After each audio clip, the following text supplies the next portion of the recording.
श्री राधे राधे। भक्तों, प्रेम की भी एक अद्भुत शक्ति होती है। प्रेम में मतवाले लोगों को अपने प्रियतम हर जगह दिखलाई पड़ते हैं।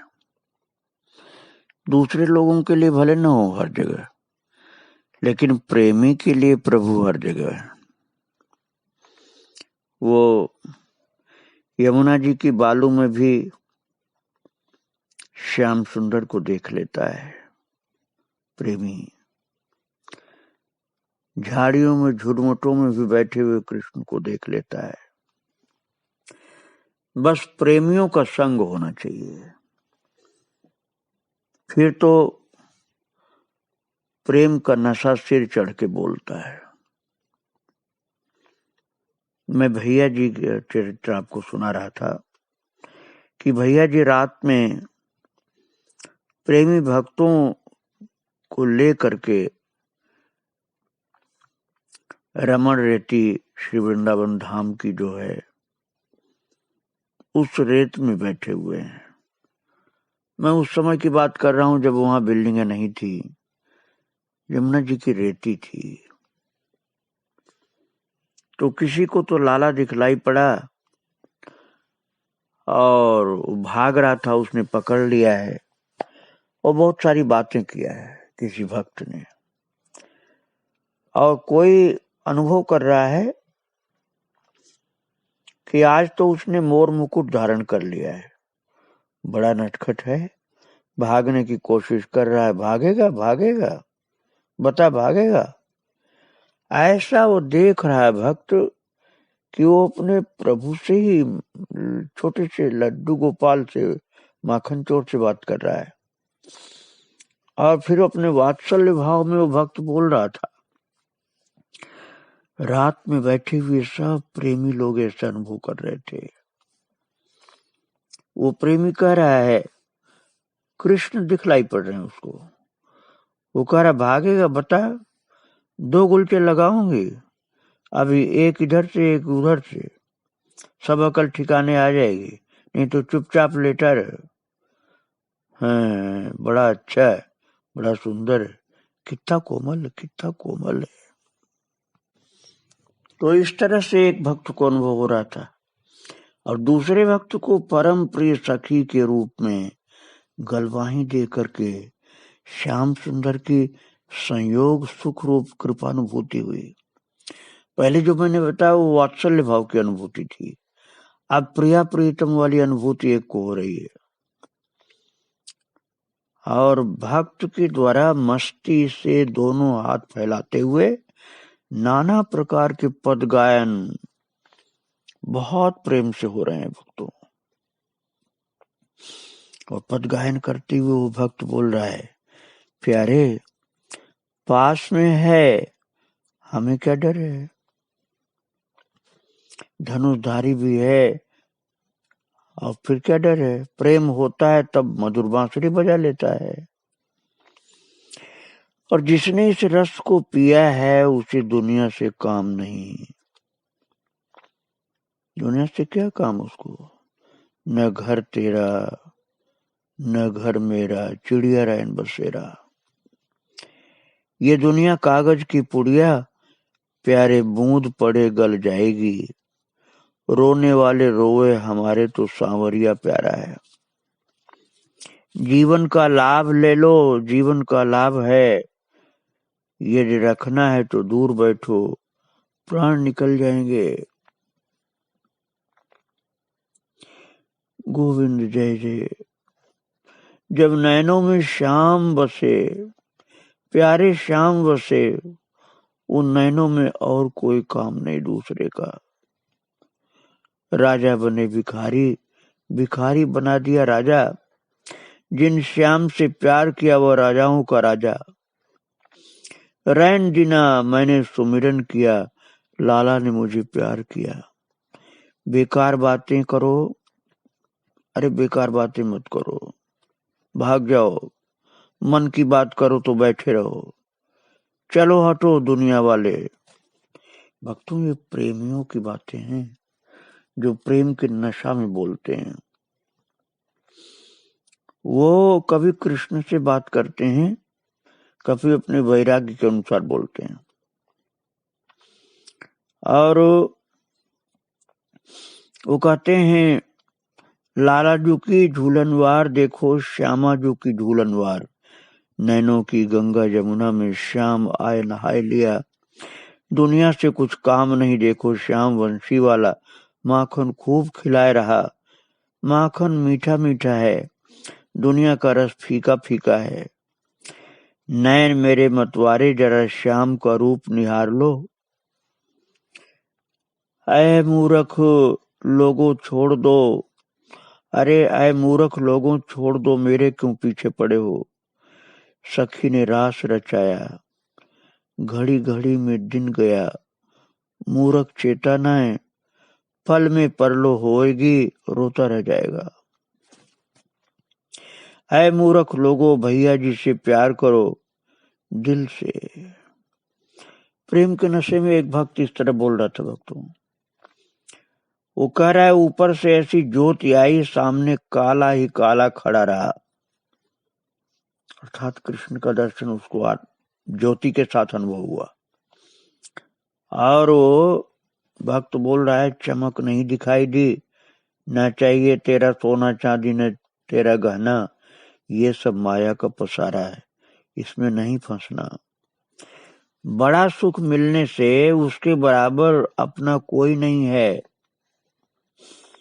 क्या करें किससे कहें, दिल में मेरे प्यार भरा है, मधुर मधुर बांसुरी बाज रही है। भक्तों, भैया जी की जो भक्ति की शक्ति थी, उसके कारण इन भक्तों को अलग अलग अनुभव हो रहा है। और रात में किसी को सोने की नहीं पड़ी, सब यमुना जी की रेती में बैठे हैं, कभी गाते हैं कभी रोते हैं। और भैया जी की अद्भुत प्रेम की शक्ति थी कि उनके अगल बगल में निकट में वहां यमुना जी की रेती में रात को विविध प्रकार का अनुभव हो रहा लोगों को। एक वात्सल्य भाव की बात मैंने सुनाया, एक प्रिया प्रीतम को सुनाया, और एक तीसरे भक्त को गंभीर विरह वेदना की अनुभूति हो रही है। और उस विरह वेदना की अनुभूति में भी उसको कृपा का अनुभव हुआ। और उन भक्त राज ने अपने मुख को रेती में गाड़ लिया था, उनका मुंह रेती में ही धंस रहा था विरह के कारण। और इनकी अनुभूति वाणियां इनके पावन शीर्ष पर कान रख करके जो कर्णगत हो पाई, वो इस प्रकार है जो मैं सुनाने जा रहा हूं आपको। भक्तों, उनका मुंह तो रेती में धंस रहा था ना, पता नहीं कौन से नशा में थे, बहुत धीरे धीरे बोल रहे थे, इसलिए साफ सुनाई नहीं पड़ता था, किंतु कुछ कुछ ऐसा सुनाई पड़ रहा था। देखी प्रीत की रीत आज, तेरे होते तो बुला लेता। अब क्या करना है, हाँ प्यारे, हम तेरे होते तो अपना लेता, तेरे होते तो बुला लेता, तेरे होते तो अपना लेता। हमारा तुझसे कोई जोर नहीं, आधमों का तू भी नहीं है, एक तेरा ही तो सहारा था, तेरा ही तो भरोसा था। अब किसका सहारा है प्यारे, दिल टूट जाएगा, दिल टूट जाएगा, अब काहे को अपनाओगे। तेरे होते तो कुछ जोर भी होता, अच्छा है तड़प तड़प कर मर जाएंगे, तुझे इससे क्या है। अब तुम हमें काहे को अपनाओगे, अब हमारा जोर ही क्या है, मत अपना प्यारे, जोर ही क्या है मेरा, तेरे होते तो अपना लेता।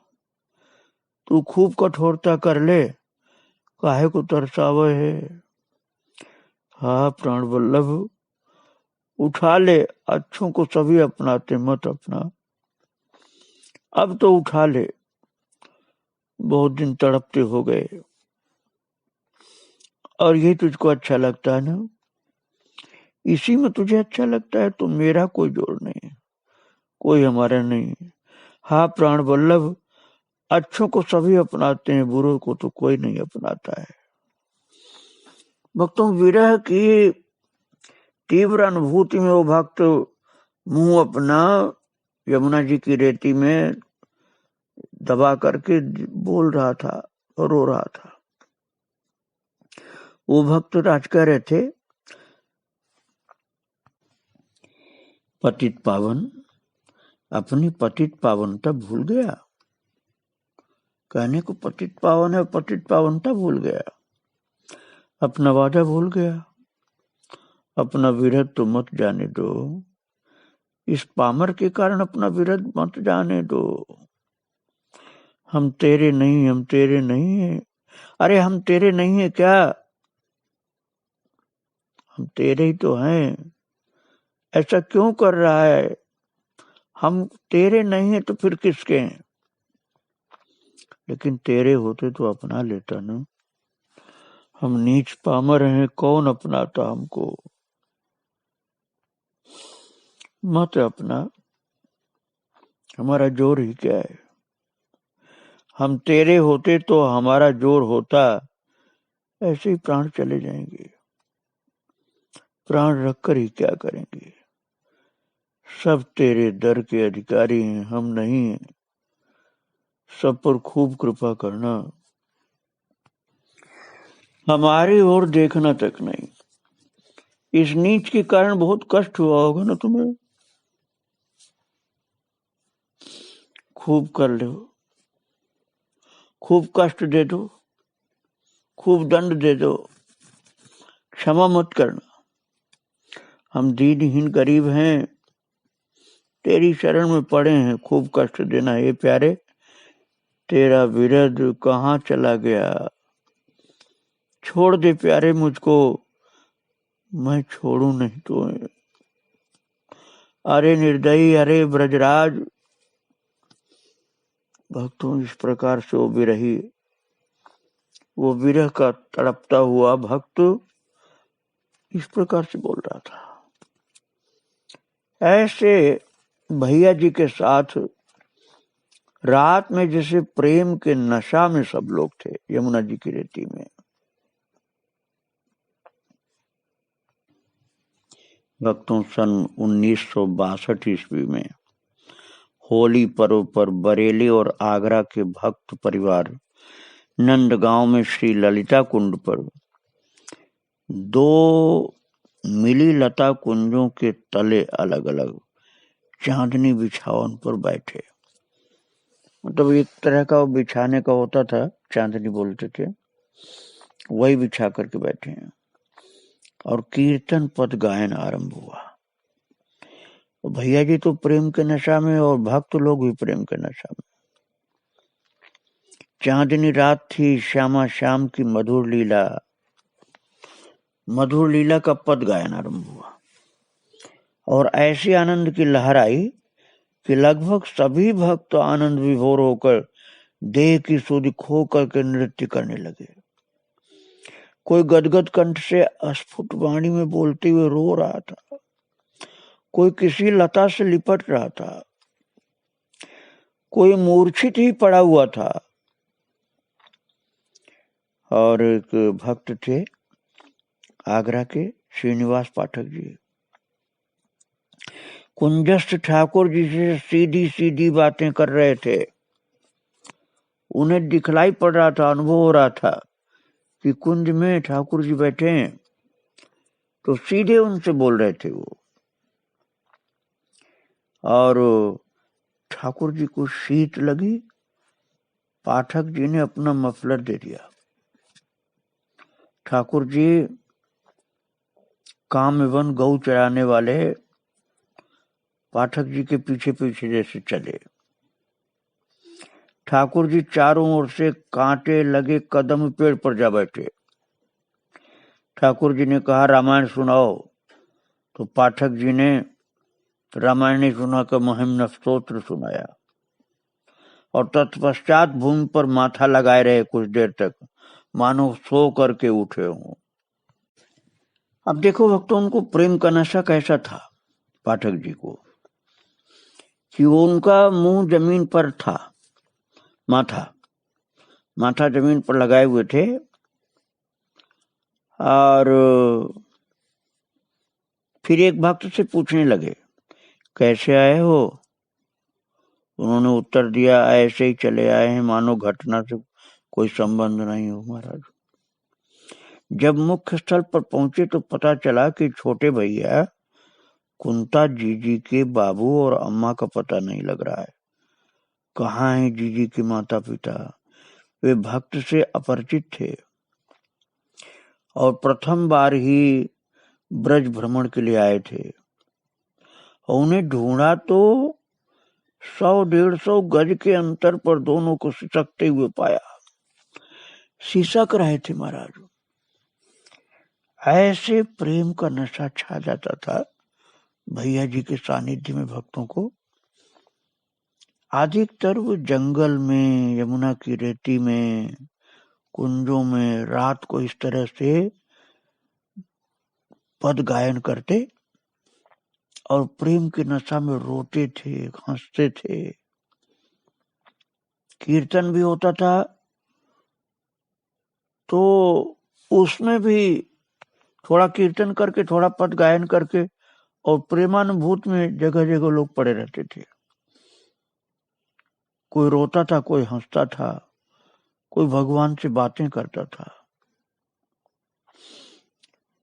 तो देखा कि 2 लोग सिसक रहे हैं और इन दोनों पर प्रभु की कृपा हुई है। और बहुआ जी को कई मास तक प्राकृत भाव नहीं आ पाया, अर्थात नॉर्मल नहीं हुए कई महीने तक। उनको तो घर जाने पर भी यही लगता था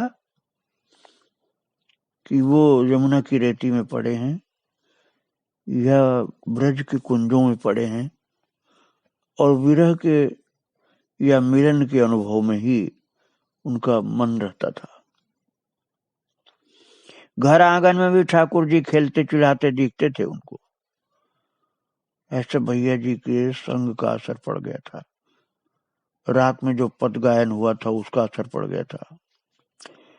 उनको तो लगता था घर आंगन में भी ठाकुर जी खेल रहे हैं, चिढ़ा रहे हैं उनको, किंतु और लोगों को कुछ नहीं दिखाई देता था। ऐसी अनेक बार घटनाएं घटती होती थी भक्तों। एक बार होली पर्व पर नंदगांव की लठमार होली दर्शन करके यात्रा यशोदा कुंड पर सायंकाल विश्राम ले रही थी, और कुछ लोग यशोदा कुंड पर ही बने हाउ बिलाव जिनसे यशोदा मैया लाला को डराती थी, वहां पर पहुंच गए। और पश्चिम दिशा में एक विचित्र दृश्य दृष्टिगत हुआ। एक दृश्य देखा लोगों ने। वो दृश्य क्या था कि बरसाने की 25-30 गोपियां नंदगांव की होली दर्शन करके वापस बरसाना जा रही थी, और नंदगांव के 25-30 गोप, इन बालकों ने उन्हें हाउ बिलाऊ के पास रोक लिया और नंदगांव बरसाने के मधुर संबंध से उन्हें परिहास में प्रेम की गालियां सुनाने लगे। उत्तर में छोरियों ने भी छोरान को उनसे अधिक गालियां सुना दी। और 2 दलों के बीच फिर तो वो अचगरी युद्ध आरंभ हुआ कि कदाचित ही कोई उस अचगरी यज्ञ में आहूत होने से बच पाई हो। अर्थात सभी के मुंह से वो प्रेम वाली गाली निकल रही थी, भरपूर प्रेम की। किसी से द्वेष नहीं था, क्रोध नहीं था, प्रेम ही प्रेम था। और ये श्री जी ठाकुर जी के मधुर संबंध के नाते, एक तरफ श्री जी वाले थे, एक तरफ ठाकुर जी वाले थे, तो इनके मधुर संबंध के नाते ये अपूर्व प्रतियोगिता सी चल रही थी। और अंततोगत्वा गोपियों ने नंदगांव वालों को हरा करके भगा दिया। जीत बरसाने की रही। और वो गाली, वो प्रेम की गाली थी ना, वो ब्रज की शोभा भी कई लोग मानते हैं भक्तों। उसमें अश्लील शब्द नहीं होता है, अश्लील शब्द नहीं होता, भाव के शब्द होते हैं, अश्लीलता नहीं होती उसमें। और नंदगांव के दक्षिण पश्चिम में एक सरोवर है जहां लाला ग्वालों के साथ मिलकर हंसी मजाक हास्य विनोद में नियमतः एक दूसरे को अवश्य प्रेम की गाली देते थे। और 84 कोस की यात्रा में श्री जी बाबा जी महाराज ने भी इस सरोवर पर इस नियम का पालन कराया था। तो भैया जी ने पूरे परिकर ने उस अजगरी युद्ध का भला आनंद लाभ खूब अनुभव किया महाराज। वही प्रेम की गाली वाला। उस समय नंदगांव की होली के दर्शन करने के उपरांत नंदगांव में अधिक समय हो गया और बरसाने लौटते लौटते रात में कुछ देरी भी होने लगी। तो महिलाओं को बीच सड़क पर कर लिया। पुरुष वर्ग सड़क के दोनों किनारों से हो गए। प्राय उस समय महिलाएं अपने आभूषण आज पहने रहती थी। और एक भक्त माता थी कुंता जी। तो कुंता जी ने मार्ग की भयंकरता को देखते हुए पहने हुए जेवर जो थे एक लड़की के कमर में बांध दिए। और रात की माता जी, रानी जी की माता जी जो थी, उन्होंने गोमती जी को निडर होकर के आगे जो चल रही थी। अब भक्तों में रात की बातें हैं, उस समय बिजली नहीं होती थी जब की बात बताई जा रही है आपको। उन दोनों के पीछे एक अनजान व्यक्ति चल रहा था। तो जानने की कोशिश कर रही थी कि ये व्यक्ति कौन है। कभी तो वो व्यक्ति सड़क से हटकर सड़क के किनारे खड़े रह जाता था और कभी पेड़ों में पौधों के बीच में और कभी सब लोगों के बीच में आ जाता था। उसने धीरे धीरे भैया जी का सारा शरीर टटोल लिया और उस व्यक्ति की रहस्यात्मक चेष्टाओं से समझ तो गए कि ये कोई गिरोह का आदमी है, चोर, जो सड़क से हट करके चल रहे साथियों का राज रहस्य देख रहा है। और भैया जी के प्रेम भरे विश्वास के वचनों से प्रभावित होकर के कुछ आगे बढ़ने का साहस नहीं कर पा रहा वो। इस प्रकार धीरे धीरे बरसाना पहुंच गए। बाद में उसने बताया कि हम आपके साथियों को लूटने आए थे, किंतु कोई ऐसी शक्ति हमें लगातार पीछे हटा रही थी और हम गलत इरादे से हट गए थे। पहले आए थे लूटने के लिए, लेकिन कोई शक्ति थी जिसने हमको हमारे गलत इरादे से हटा दिया। ये सब ठाकुर जी और श्री जी की अद्भुत लीला थी भक्तों। चोर डाकू आए थे, चोर डाकू किसी को लूट नहीं पाए। और नंदगांव से आए तो ये हुआ, बरसाने पहुंच रहे तो ये हुआ। अर्थात ये सब लीलाएं जो भगवान की हुई थी, उनके बीच में चोरों डाकुओं का कुछ भी बस नहीं चल पाया। और ठाकुर बड़ी चोखी मजाक करता भक्तों, आखिर है तो नंदगांव का ही। तो उसने दिखला दिया कि चोर डाकू भी आए, लेकिन चोर डाकुओं के ऊपर जो इन भक्तों का रंग चढ़ा तो वे चोरी करना और डकैती डालना ही भूल गए। ऐसे भैया जी के प्रभाव में भक्तों के साथ लीलाएं होती थी। उन लीलाओं को आगे मैं फिर आपको सुनाऊंगा। अभी भैया जी को मैं यही प्रणाम कर रहा हूँ। श्री राधे राधे, जय श्री राधे।